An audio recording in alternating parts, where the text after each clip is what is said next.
desde ese entorno regional, internacional, pasamos, Juan Carlos, a tu visión sobre lo que está pasando en Costa Rica. Más recientemente acabas de estar por el país, acabas de visitarlo y sos bastante críticos en tus comentarios semanales sobre la conducción gubernamental. Se acaban de pasar los primeros 2 años de la administración de Luis Guillermo Solís. ¿Cuáles crees son los principales logros de Luis Guillermo Solís como presidente? El principal logro es controlar la inflación. Ha sido una cuestión que no es poca cosa, no es pecata minuta. Costa Rica sufrió de índices de inflación de 2 dígitos por la mayor parte de los últimos 30 años. Y esto ha sido uno de los grandes lastres socioeconómicos que hemos tenido en el país, puesto que la inflación es el impuesto más regresivo de todos. Bueno, sabemos muy bien cuál ha sido la causa, una de las principales causas de esos altos niveles de inflación que Costa Rica tuvo. Por un lado, el hecho de que el Banco Central heredó las deudas de CODESA y que por muchos años se monetizó esas deudas de CODESA, es decir, el Banco Central simplemente imprimía dinero para pagar las grandes pérdidas que dejó el experimento del Estado empresario, pero también principalmente empezando a finales de los 90, vemos de que el Banco Central adopta una política de tratar de subsidiar a los exportadores y al sector externo en general de Costa Rica mediante un tipo de cambio subvaluado, es decir, mediante mini devaluaciones primero y después mediante intervenciones tendientes a que el colón no se apreciara frente al dólar.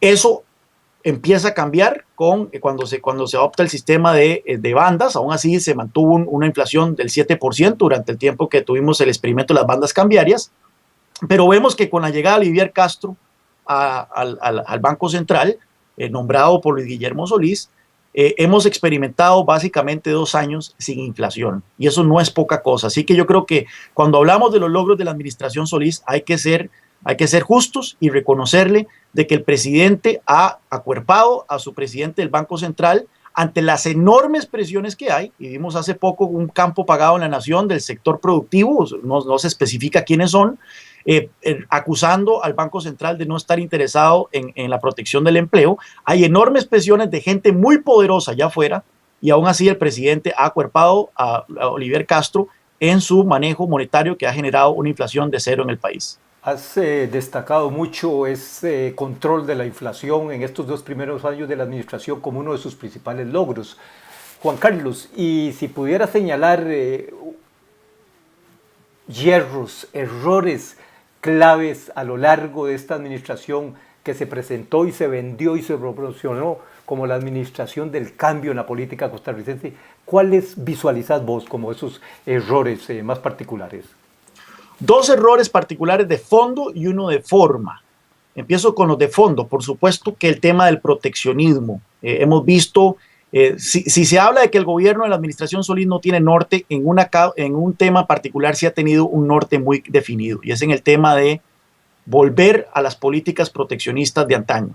El presidente es una persona, un individuo que es convencido de un concepto como la soberanía alimentaria, de que Costa Rica debería producir lo que se come, y vimos que con la designación de Francisco Alanese al frente del Servicio Fitosanitario del Estado, un aumento desproporcionado de medidas proteccionistas, no arancelarias, como fue el caso del aguacate, pero no exclusivamente. También vimos trabas que se pusieron comerciales a la papa y otra infinidad de productos agrícolas que ciertamente han generado controversia, han generado costos importantes a los consumidores costarricenses. El precio de la papa se ha disparado, se ha documentado también como el precio del aguacate, etcétera, etcétera.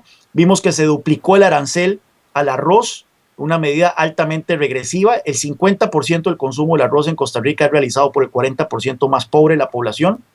Así que a cualquier medida que tendiente a aumentar el costo del arroz golpea desproporcionadamente a los pobres. Así que el tema del proteccionismo, eso es uno de los grandes lunares que yo le señalo a esta administración. Y políticamente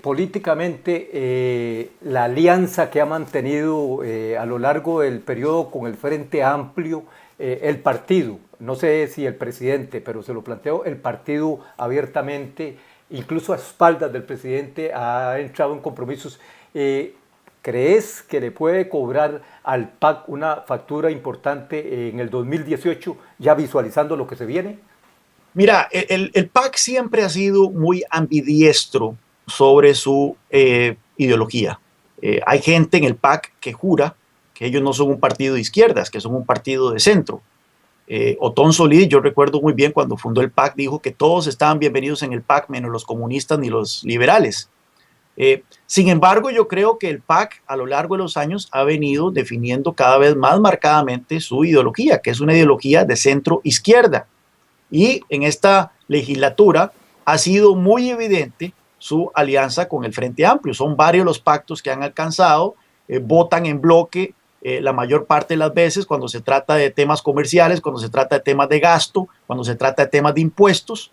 Así que yo creo que lo conveniente, y eso fue lo que escribí en su momento cuando se anunció aquel facto, como lo llamé, que fue aquel acuerdo firmado en el Teatro Melico Salazar, del que supuestamente el presidente no se enteró. Lo conveniente es de que estas dos fuerzas políticas se unan de cara a las elecciones del 2018 y que el PAC se presente honestamente ante el electorado costarricense como un partido de izquierdas, que ya no venga con discursos nebulosos, que ya no venga con rutas de la alegría, que la gente no sabe exactamente por lo que está votando, que digan claramente que ellos son un partido que favorecen un Estado más grande, que es un partido que favorece más restricciones comerciales, que es un partido que favorece más impuestos, etc. Yo creo que lo ideal sería que esos dos partidos se unan de cara a las elecciones del 2018. Yo retomo, ya acercándonos al final de la conversación, su visión de lo que viene haciendo la administración Solís. Si usted tuviese un consejo que darle al presidente Solís para lo que queda del resto de la administración, ¿cuál sería?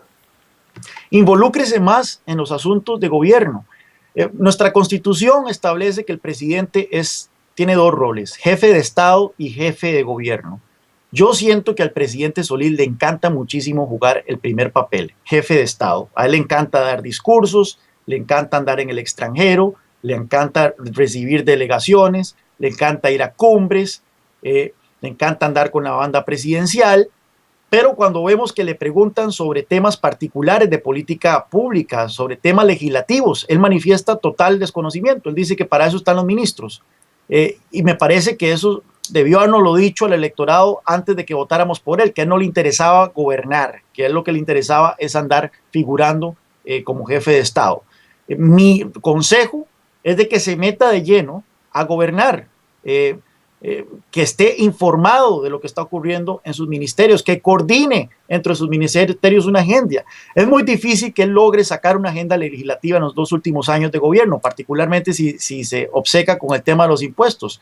Pero en materia de infraestructura hay muchísimo por hacer. Costa Rica tiene terribles carreteras, tiene terribles puertos.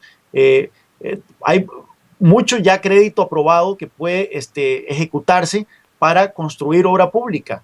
Así que él dejaría un gran legado si en los últimos 2 años se preocupa un poco más por la agenda nacional que por andar viajando.